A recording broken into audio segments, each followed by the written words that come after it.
জাতীয় দলের সাবেক ফুটবলার সম্রাট হোসেন এমিলি বলেছেন, নারায়ণগঞ্জ এমন একটি প্রসিদ্ধ শহর যেখানে একটি খেলার মাঠ নেই। নারায়ণগঞ্জ এমন একটি জেলা, এই জেলাকে বলা হতো ফুটবলের ফ্যাক্টরি। শুক্রবার 28 ফেব্রুয়ারি প্রগতি ডিগবল টুর্নামেন্টের ফাইনাল খেলায় বিজয়ীদের মাঝে পুরস্কার বিতরণ অনুষ্ঠানে প্রধান অতিথির বক্তব্যে তিনি একথা বলেন। বিস্তারিত দেখুন সাদ্দাম হোসেন মুন্নার প্রতিবেদনে।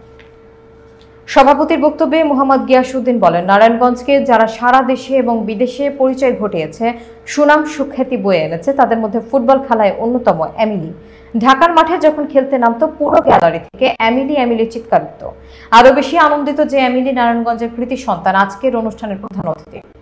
এ খেলা পরিচালনা করেন লুৎফর রহমান জিমি, সাব্বির হোসেন, মেহেদি হাসান, মাহমুদুল হাসান শ্রাবণ এবং সোয়াদ। উক্ত ফাইনাল খেলায় বিজয়ী হন তরুণ দল উত্তর রাজীবপুর। গিয়াসউদ্দিন ইসলামিক মডেল কলেজের প্রতিষ্ঠাতা অধ্যক্ষ মোহাম্মদ গিয়াসউদ্দিনের সভাপতিত্বে উক্ত অনুষ্ঠানে বিশেষ অতিথি ছিলেন সিদ্ধিরগঞ্জ থানা বিএনপির সভাপতি মাজেদুল ইসলাম, Siddhirganj Rebati Mohan pilot school and কলেজের ভারপ্রাপ্ত অধ্যক্ষ অনুপ কুমার দাস, গিয়াসউদ্দিন ইসলামিক মডেল কলেজের উপাধ্যক্ষ মীর মোহাম্মদ মোসাদ্দেক সহ আরো অনেকে।